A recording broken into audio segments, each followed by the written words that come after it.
man maay candidat Sewdir. Ni sa programme. man nag suma programme nii rek la tëddee ah.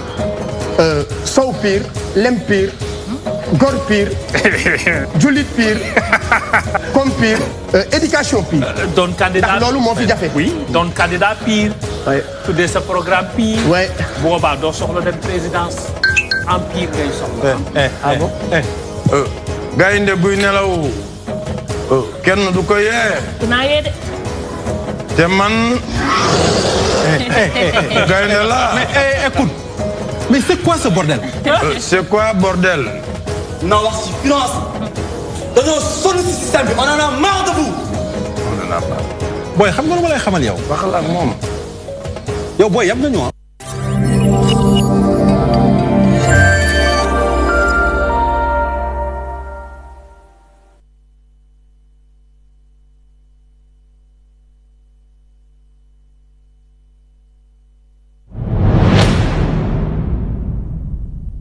Pikini Production DTV ñoo lëkkaloo ngir andil leen film bu bees bu tudd Bés. Bés film la bu ñu leen di présenté ngir bégal leen yee leen jàng ak jàngale tamit.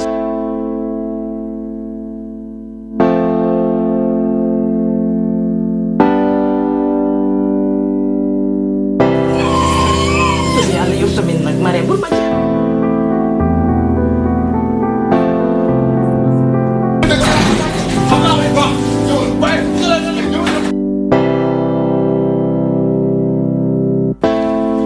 du yow lañ tuddee doom ji. lépp lu fooy ren lu ne. histoire yi ñu leen di nettali yëpp fii la xewee ndax réalité souvent day dépasser fiction alxamis bu ne maanaam jeudi di ngeen am ñaari épisode à partir de 21h na ngeen ko xaar di ngeen gis li ma leen wax.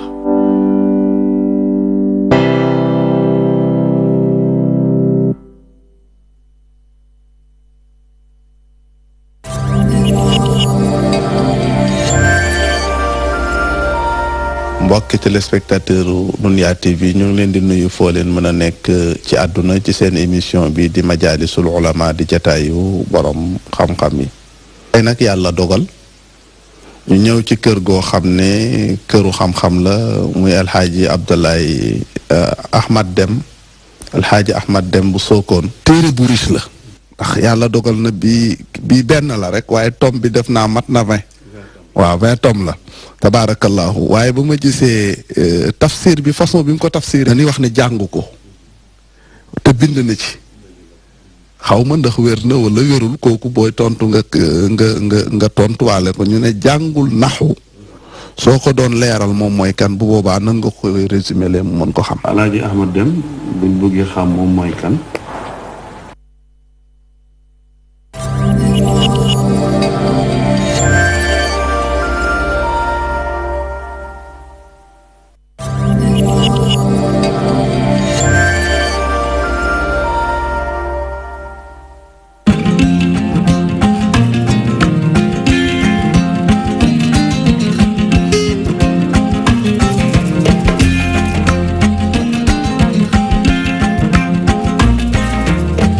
mbokk yi jéggalu ci yéex a tàmbaleek xibaar yi la ca gën a fës di kàddu ya mu yëkkati moom maître Abdoulaye Wade jëm ci élection yu dëkkmal sàkku ci ay ñoñom ñu taal li nga xamante ne mooy procès verbaux yi Serigne Saliou Samb ne ko du yoon wi yoon wa mu jàpp ni fa la war a mën a taxaw mooy ni lànk kenn du taal réew mi di gis-gisam njàngatam jëm ci élection bi daañ ko jukki ci xibaar yi ca université Cheikh Anta Diop syndicat unitaire démocrate enseignants yi di ñaawlu yenn ci ay jafe-jafe yu njatt boobu bërëbu jàngukaay bokk na ca ñàkk am li nga xamante ne mooy ay laboratoire wala sax dafa fees naka noonu yeneen ci ay jumtukaay SUDES naka noonu it ñuy sàkk ci ci nguur gi mu fexe jël ci ay jumtukaay laata mbir yi ëppi loxo dana ca bokkit tey fukki fan ak ñeent ci weeru février ñuy fàttaliku loole ñu dippe mbëggeel ñu koy lal ci Saint-Valentin ku ci nekk gis-gis wile ak it nañu koy dunde di ngeen ci teewlu ñenn ci askan wi ci boobee fête ni ki tey naka noonu ñaareelu pàcc xibaar yi dana doon xibaar yi ñu jagleel wàllu campagne électorale bi ñu fas yéene ci ànd ak Abdoulaye Ndiaye ñu lay laaj ana lan moo ci nar a gën a fës. Papa Ousmane Cissé jaajëf li ci gën a fës ci bopp xibaar yi ñeel campagne bi soxal na ginnaaw nag ñetti fan yoo xam nag moom candidat PUR bi daanaka wala bokk ki nga xam ne moom moo di Idrissa Seck jamono ji ma ngay wéyal ab dagaanu baata askanam ca diwaanu fële ca rek Casamance ngir jàmm it soxal na ko lool naka noonu ki nga xam nag moom moo di maître Madické Niang ma nga woon ca Saloum ca fievu njiitu réew mi ngañ nag liggéey ya nga xamante ni nag dëxëñ na ko foofee mu jàpp ne nag lépp daanaka dara baaxu ca noonu daañu wax lu soxal candidat bi nga xam nag moo ñeel kii di rek Ousmane Sonko moom it jàmmi Casamance ñor na ko lool ba tax nag nee bu ko yàlla tege ci bopp réew mi dana waxtaan ak jom ci wàllu woowee ngir nag seen i ay waajuram ya nekk foofee bàyyi ko xel bokk na ci ki nga xam nag moom moo di rek candidat PUR bu rek ki nga xam ne Issa Sall ginnaaw ñetti fan ya mu toogoon nag dakkal ab campagne am jamono ji nag daal dina ko dooraat niki tey ji. ngook ñu lay jaajëfal Abdoulaye Ndiaye di ngeen am pàcc boobee ci ñaareelu xibaar yi lay doon mbokki nes gis ñu dikk ak yéen ci faram-fàcce gi.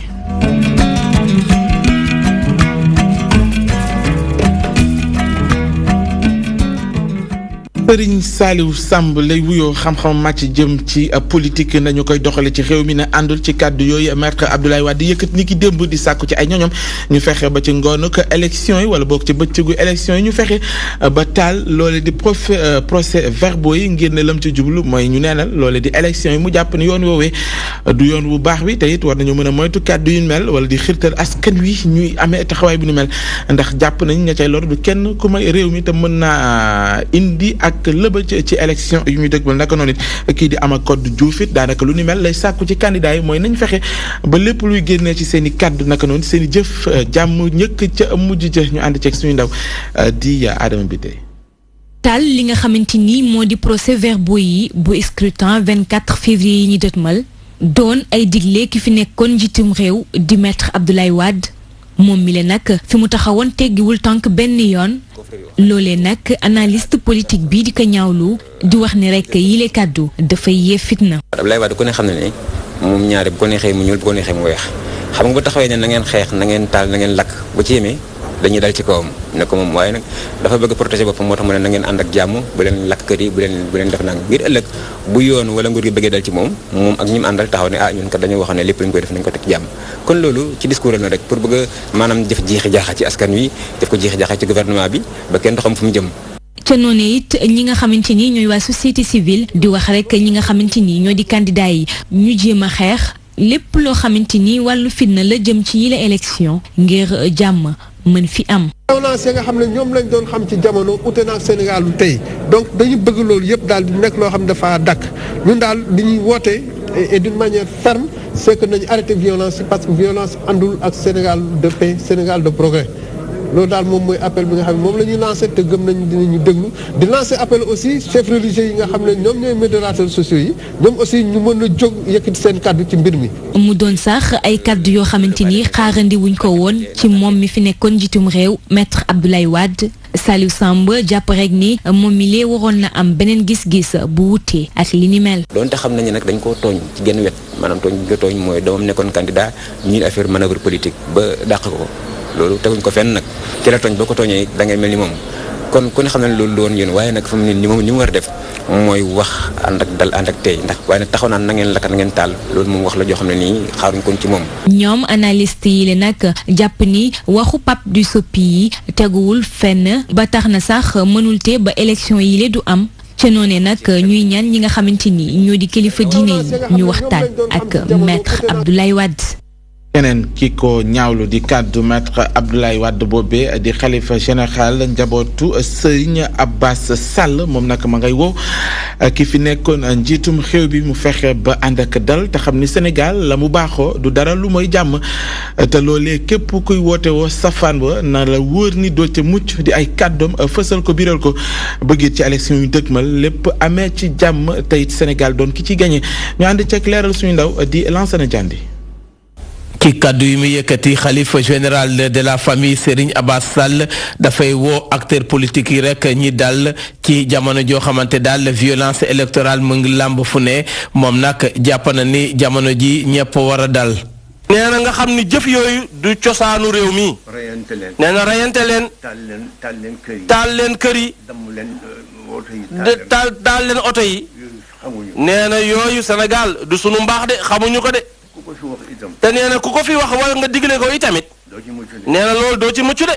ngir jàmm am ci biir réew mi Serigne Mohamed Mansour Sall dafay woo naataangoom yi nekk ci kër diine yi ñoom ñëpp bokk yëkkati kaddu. ñoom seen warugar daal. ñi ngi ñaan yàlla ci baatin. Sénégal gi incha allahu kenn du ko jaxase. nee na Sénégal gi ci incha allahu jàmm ji kenn du ko fi jële. xalif bi jàpp na ni démocratie Sénégal kenn waru koo salfaane moo tax nag mu ñaax politique yi ñoom ñi daal di sàmm lépp loo xamante daal réew mi am na ko. démocratie mooy lan. nee na démocratie mooy lan. kenn ku ne ñu bàyyi la nga wax sa xalaat. nee na kenn ku ne ñu bàyyi la nga wax sa xalaat. teg ko ci cadre. nee na xalaat boobu nag nga teg ko ci cadre nag. kilifa bi bokk na ci sénégalais yi génne ci daara prestigieuse française bu ñu duppee université Sorbonne moom mi xalifa général de famille Serigne Abass Sall nekk na observateur politique moo tax nag muy ñaax candidat yi ñu daal di proposer ay programme te bàyyi di woote ci violence. ñu jëm ca université Cheikh Anta Diop ñi nga xamante ne ñooy syndicaliste yi yëngatu ci wàllu njàng mekk njàngal mi am nañ lu leen metti fësal nañu ko tey ci di seedi boolok njàmbat bokk na ca la ñu jàpp ni mu ngi aju ci ay jumtukaay ci bërëb bi nga xamante ni ndongo yi dañu fay sàkku xam-xam moo xam ci enseignement supérieur innovation ak recherche ñoom jàpp nañu ni la fay étudiant ca université bi ci ñàkk indi ak jàppandal ci jumtukaay yooyu ñu soxla bokk na ca nañuy dànkaloo ci yenn bërëb loolee doon lu ñu fësal naqarlu ko bëgg kilifa yi dégg ko indi ci ak jàppandal sabab ndaje biñ ko amal ci ki tey ci kanam suñu ndaw di à Philomentine.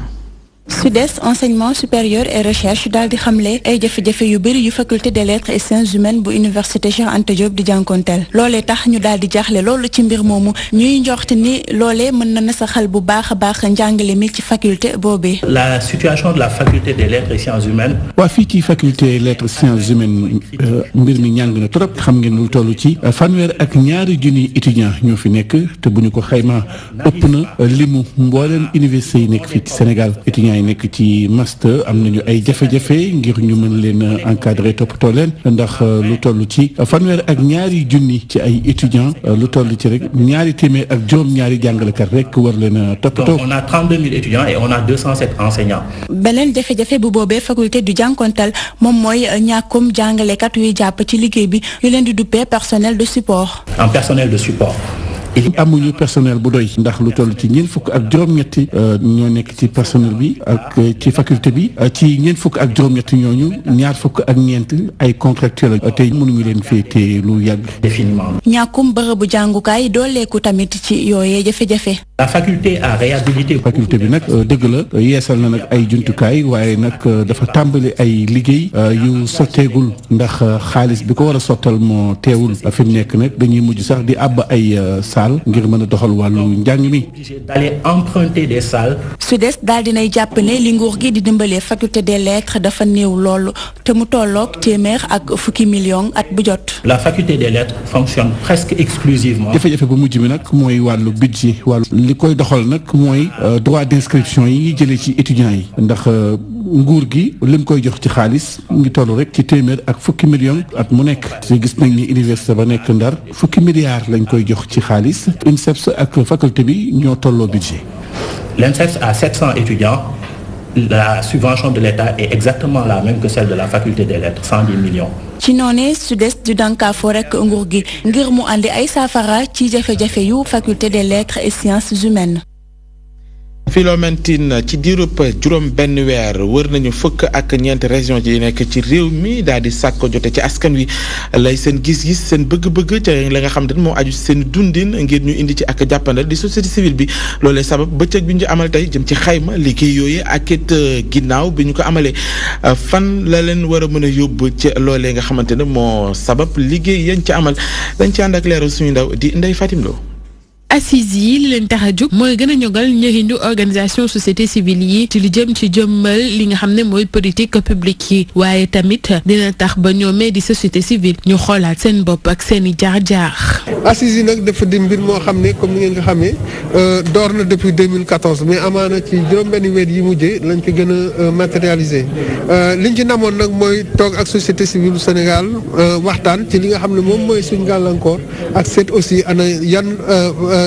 solution lañ ci mën a indi. gëm nañ ne waxtaanu tey bi non seulement dina génnee li nga xam ne moom lañ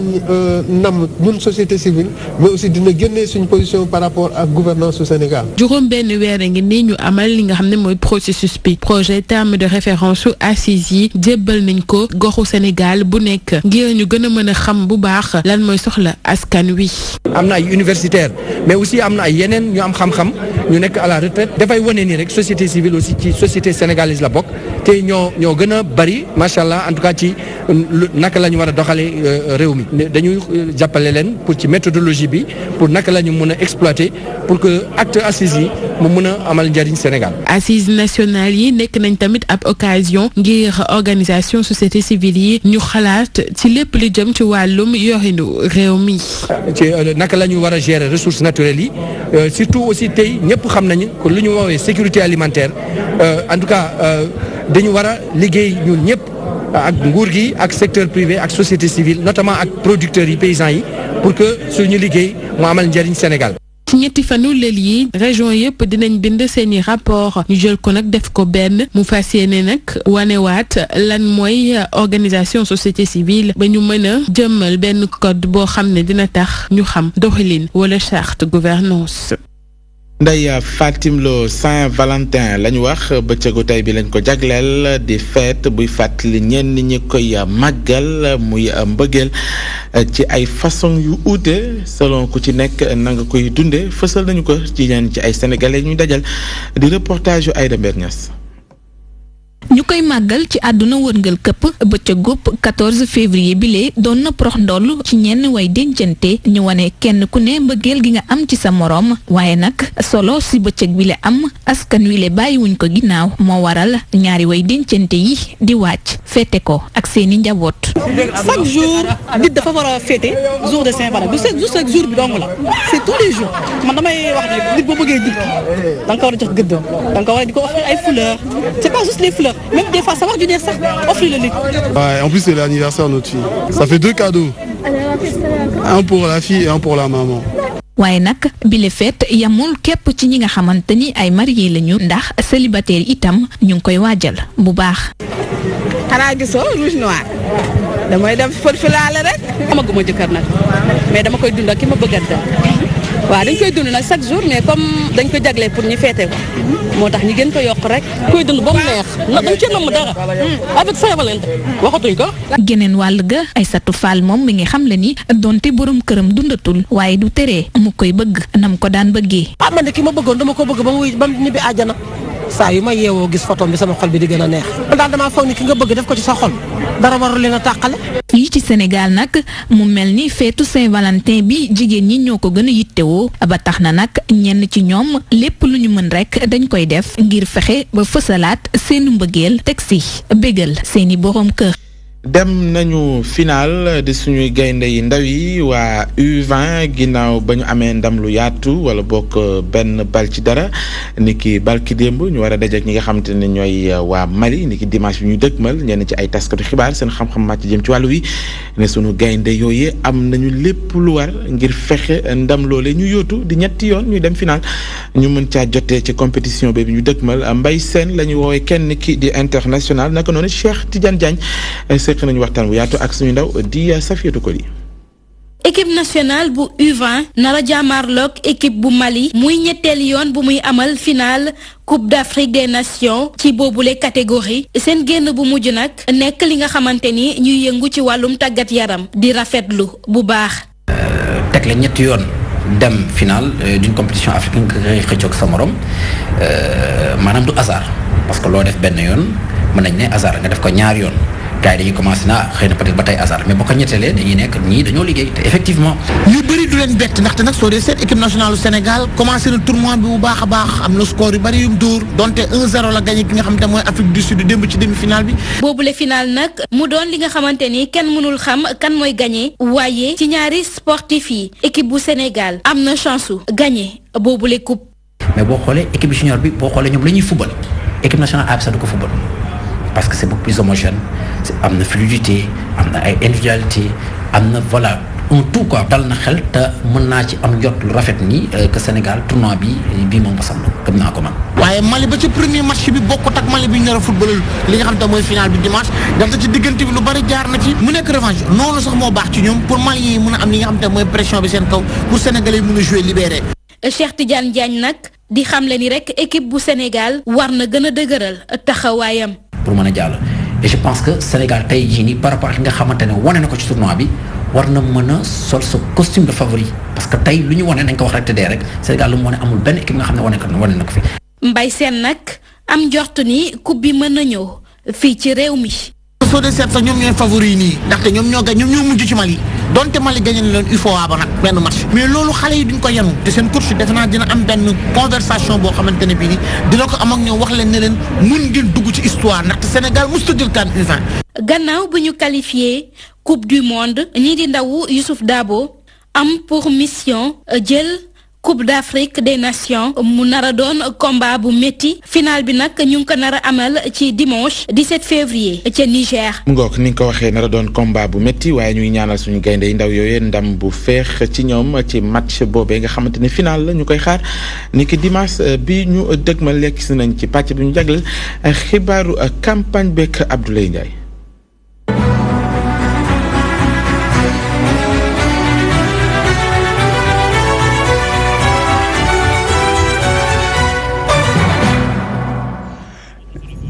jërëjëf Papa Ousmane Cissé ni nga ko waxee sànq bokk na ci xibaar yi ñuy jagaleel wàllum dagaan baat askan wi ci tooguk njiitu réew mi ñuy wax campagne électorale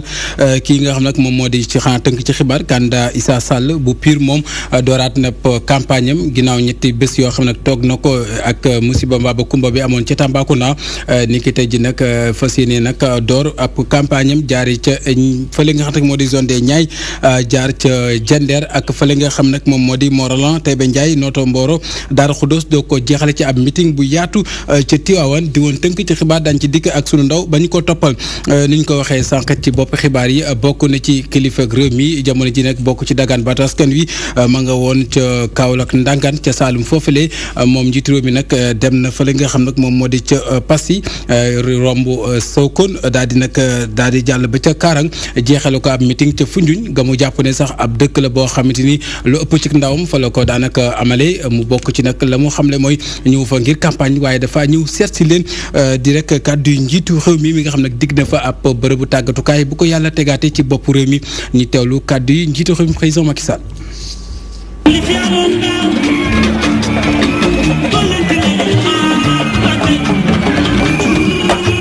pont bii ma leen defal amul ci Afrique de l'Ouest amul sax ci Afrique.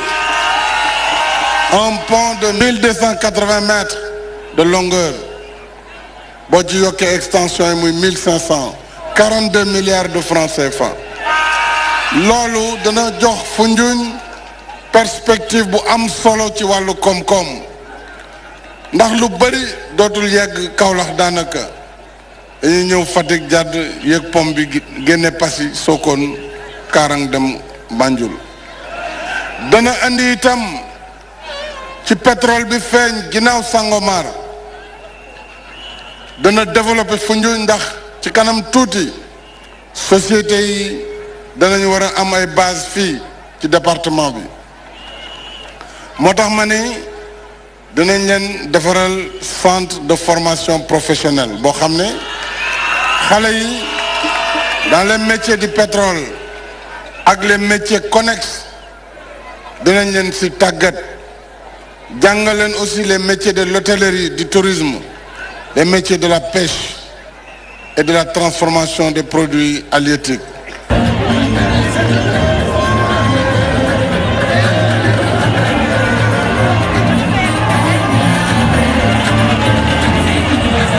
mu ngoog di woon candidat président Macky Sall doon ne woon ca Kaolack bokk na ci beneen mbër ci ñoom ñooñi di Ousmane Sonko njiitalu Pastef moom it ma nga woon ca fële nga xam nag moom moo di ca diwaanam foofee lam fa xamle mooy bu ko yàlla tegaate ci bopp réew mi dana def kéem kattanam ba waxtaan ak ñi nga xam nag ñoo di MFDC ba jàmm mën a dellusiwaat ci Casamance loolee waral sax mu daal di dalal soxna yi nga xamante ni tënku nañ ca kuréel goo xam ne nag lay itteem mooy dox ay tànki jàmm ca Casamance ñu teewlu Ousmane Sonko. li ñu wax mooy ñun de suñu dénkoon réew mi suñu mbokk yi nga xam ne ñoo ne ci biir àll bi dañ sol suñu dàll dem fekk leen fu ñu ne négocier woon ak ñoom parce que kenn du négocier ak sa papa kenn du négocier ak sa rakk wala sa mag kenn du négocier ak sa yaay dañuy dem téye seen loxo génne leen ne leen mbir mi nag yàgg na métti na waaye dafa jot nag ñu dajalewaat ñëpp bokk ndey bokk baay ànd liggéey Casamance ànd liggéey Sénégal parce que am naa sañ-sañ boobu ci ñoom parce que samay mbokk. Monsieur le Président. loolu weesoo nag du ñu leen rek jàppale leen génn leen waaye nañ teg ci table bi li nga xam ne mooy suñu gis-gis ci li ñu bëgg a def ci Casamance mooy potentialité économique doole bi Sénégal Casamance am ci koom-koom nga xam ne tey ci wàllu mbay mi ci wàllu napp gi ci wàllu fruits yi ak légumes yi li ñuy wax horticulture amul kenn ku ko ëppale am na lu bëri lu ma ci faram-fàcce yoo xam ne mi ngi jëm ci usines yi ñu bëgg a def fii Casamance pour luñ fiy defar yëpp ñu transformer ko balaa ñu koy génne. noonee ko jàmmi Casamance soxalee noonee la soxal beneen mbër di Idrissa Seck moom it la mu xamle mooy itteem la ba tax na bu ko moom it yàlla sampee ci bopp réew mi dina ci def lépp lu mu mën ba jàmm mën a del ci Casamance mu wax ko moom it ba muy dalal soxna yi nga xam nag ñoom seen itte mooy jàmm am ci diwaanu Casamance ñu tollu candidat Idrissa Seck. jàmm ji ngeen di woote moo war a njëkk ci responsabilité état donc loolu moo tax ma wax ne vraiment. priorité absolue ci suñu gouvernement bu fekkente ne suñu borom jàppale nañu sénégalais yi dénkuñu seen baat loolu mooy indi jàmm définitivement ci Casamance même bu fekkente ne dañu nekk ci situation ni paix ni guerre nga xam ni c'est un conflit défini comme étant de basse intensité même bu fekkente ne loolu am na dañu war a toog waxtaane jàmm ji ba mu leer nañ ñi ko séq ñépp adhéré ci xam ni mooy seen njariñ état bi toog ngeen toog ñi séq MFDC toog ñu dépasser conflit bi définitivement pour que richesse yi nga xam ni suñu borom defal nañu ko fii dans les 3 régions de cette Casamance naturelle magnifique ñu mën ko jariñoo au service des populations donc loolu moo tax ma ne engagement bii ñu jël fii ci 3 points yi ngeen wax ci plateforme bi engagement la yoo xam ni dañu ko signé ak suñu ñaari loxo suñu xol nekk ci puisque loolu mooy li ñu tax a njëkk a jóg damay wax toujours ne. beneen mbër bokk na ci Maître Madické Niang ma nga woon ca diwaanu Sine Saloum ca Gossas ca Fatick foofee nag ŋàññi na fa liggéey ba nga xam ne nag moom la kilifa réew mi def foofee ak it yélimaane jëwriñ ca Gossas mu gis ne nag dara baaxu ci ay kàddoom la ñu teewlu ko. ginnaaw Saloum candidat bu coalition Madické 2019 daal dina dem ca Sine ci noone caravane bu Maître Madické Niang dina jaax ci Guinguinéo Foundiougne Fatick ak Gossas fépp fu mu jaax mbooloo bu tàkku daal dina ko teeru.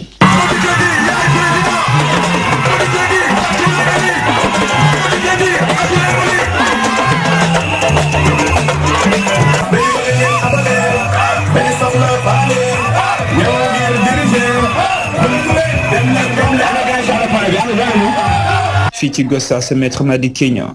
di yëkkati ay promesses yu bëri jëmale ko ci réhabilitation bu chemin de fer ak li nga xamante ne mooy jàppale baykat yi.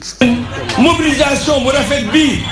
dig naa leen ni danaa leen taxaw ba seen xol sedd danaa taxaw ndaw ñi danaa taxaw jigéen ñi danaa defaraat Gossas danaa ko defar danaa indi raay bi ba moo ñëw ba fii ndax Gossas gën développé. moom Maître Madické Niang di critiquer réalisation bi nga xamante ne nguur Macky Sall jot na ko def fii ci Fatick ak Gossas. maa ngi laajte ba xam fii waa ju tudd Mohamed Dionne fi la dëkk est-ce que fi la dëkk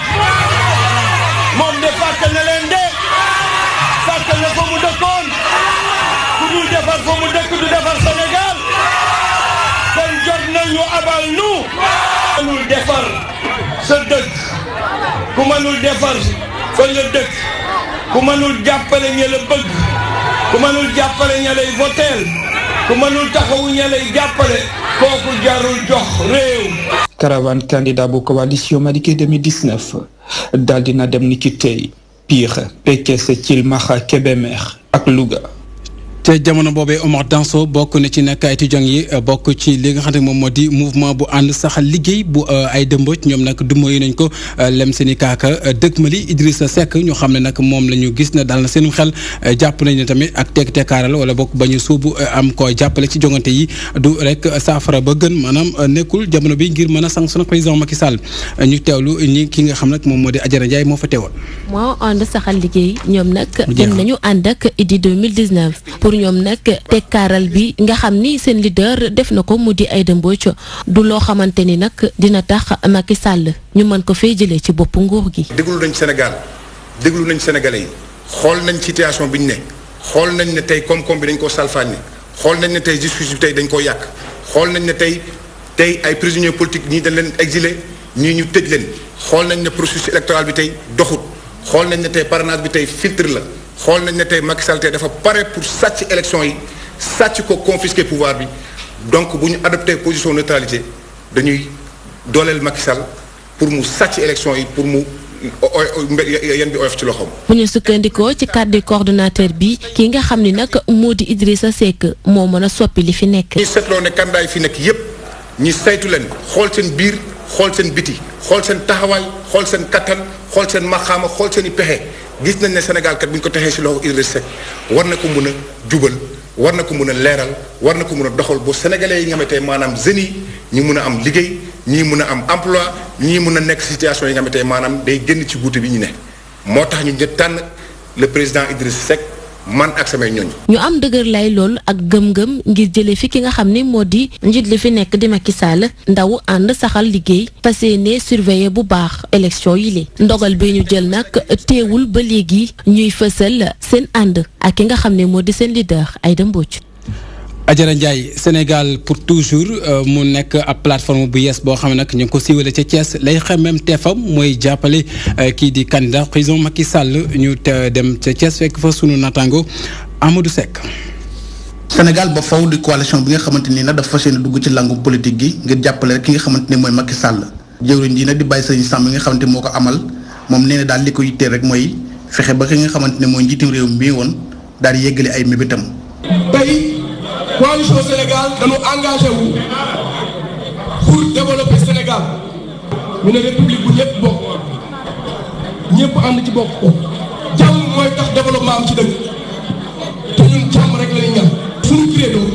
mooy jàmm am fu jàmm amul développement amul fa. ngir loolu gën a wér nag bàyyi sëñ Samb daal di amali càkkutéef ci ki nga xamante ni mooy njiitum réew mi waaye tamit jaarale ko ci nga xamante ni moom lay jàppale di Aly Ngouille Ndiaye jëwriñ ñi nga xamante moom lañ dénk kaaraange réew mi.